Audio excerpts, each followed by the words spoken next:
Lo samosirdo, aroro aku samosirdo. Siapa yang tidak kenal dengan Danau Toba? Danau terluas dan terdalam di Indonesia ini menjadi salah satu ikon wisata yang diunggulkan tahun ini. Presiden Jokowi mengumumkan bahwa Danau Toba menjadi prioritas pengembangan destinasi tahun 2016. Bagi masyarakat sekitar, danau vulkanik ini menyimpan beragam mitos yang masih dipercayai hingga kini. Mulai dari ikan mas raksasa yang bersemayam di dasar danau, sampai sosok wanita berwajah rata.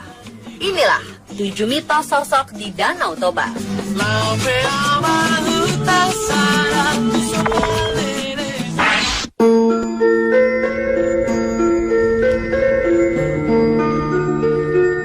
Ukuran Danau Toba yang luas dan dalam membuat kepercayaan tentang ikan mas raksasa yang bersemayam di dasar danau masih dipercaya secara turun-temurun. Masyarakat Toba meyakini bahwa ada 3 ekor ikan mas yang sangat besar. Masing-masing ikan mas berwarna merah, hitam, dan putih. 3 warna ini merupakan warna khas suku Batak. Banyak masyarakat yang mengaku sering melihat ikan ini dengan ukuran antara 5 hingga 10 meter melintasi danau. Nelayan di perairan Toba selalu gelisah saat rombongan ketiga ikan ini lewat karena akan merusak perangkap jala mereka. Karena kepercayaan ini, setiap ada ikan yang berukuran lebih besar dari biasanya akan diperlakukan dengan terhormat. Ikan yang ditemukan akan dipelihara dan diberi sesajen berupa telur, jeruk purut, dan sesajen lain.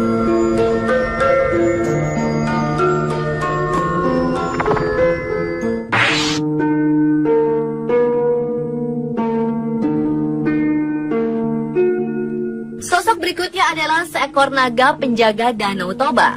Konon kabarnya, naga ini adalah anak leluhur Toba yang menjaga danau agar tidak kering. Naga ini masih sering muncul hingga sekarang. Beberapa nelayan yang sedang menjala ikan di danau kadang sering bertemu makhluk besar bersisik seperti ular besar berenang di danau. Namun belum ada yang bisa membuktikan keberadaan naga ini. Dengan luas dan dalamnya danau, kepercayaan tentang naga ini tetap dianggap masuk akal. Panjang naga diperkirakan setengah dari keliling Danau Toba. Jadi, yang masih leluasa hidup di danau tersebut.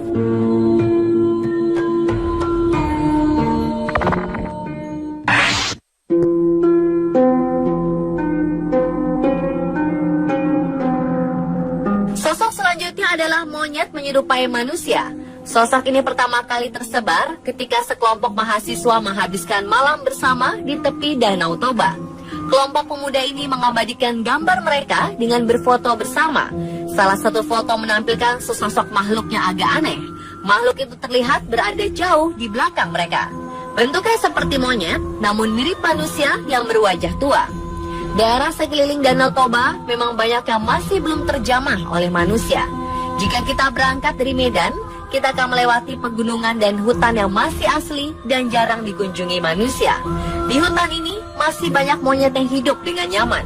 Terkadang mereka turun ke jalan dan terlihat bergerombol di tepi jalan raya. Hal ini mungkin yang memunculkan mitos monyet menyerupai manusia di sekitar Danau Toba.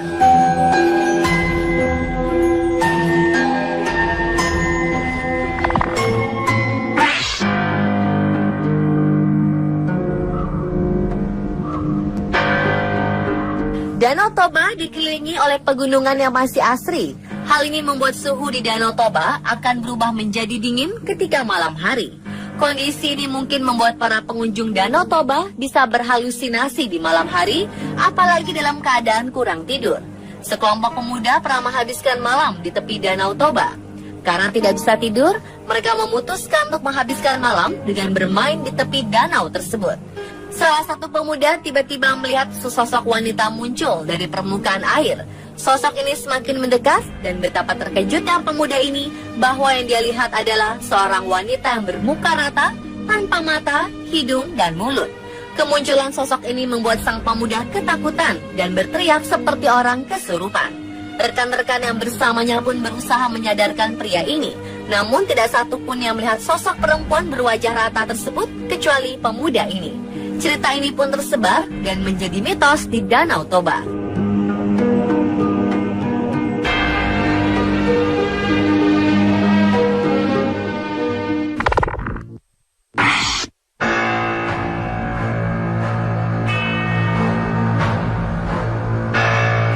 Tidak hanya sosok-sosok misterius yang berkembang di sekitar Danau Toba, masyarakat dan pengunjung juga mengaku sering mendengar tangisan misterius jika sedang menikmati suasana malam hari.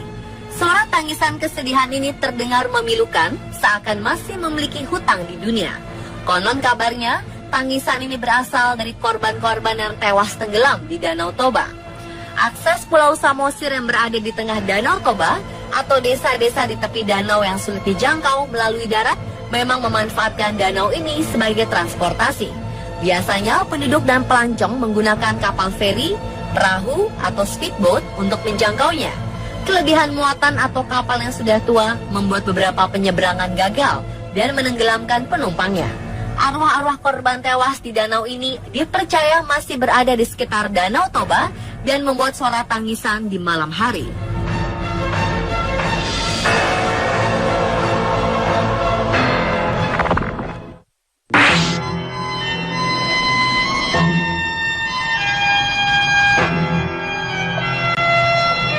Pada akhir tahun 1948, Belanda kembali ingin merebut kemerdekaan negara Indonesia. Mereka pun membonceng tentara sekutu untuk menyerbu Indonesia. Hal ini membuat para pemimpin bangsa Soekarno, Syahrir, dan Haji Agus Salim dibuang ke Sumatera Utara. Awalnya mereka ditempatkan di Brastagi, kemudian dipindahkan ke Parapat, kota kecil yang letaknya di tepi Danau Toba. Di kota ini, Bung Karno dan kedua rekannya tinggal dari akhir Desember 1948 hingga akhir Januari 1949. Rumah pengasingan Bung Karno di Parapat masih berdiri megah dan dijadikan rumah bersejarah.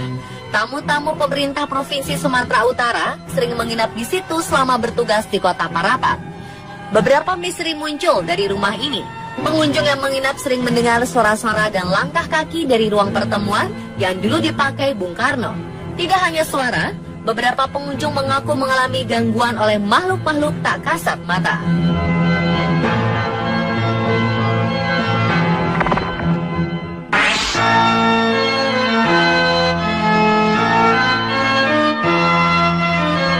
Begu Ganjang dalam bahasa Toba berarti hantu yang berukuran panjang.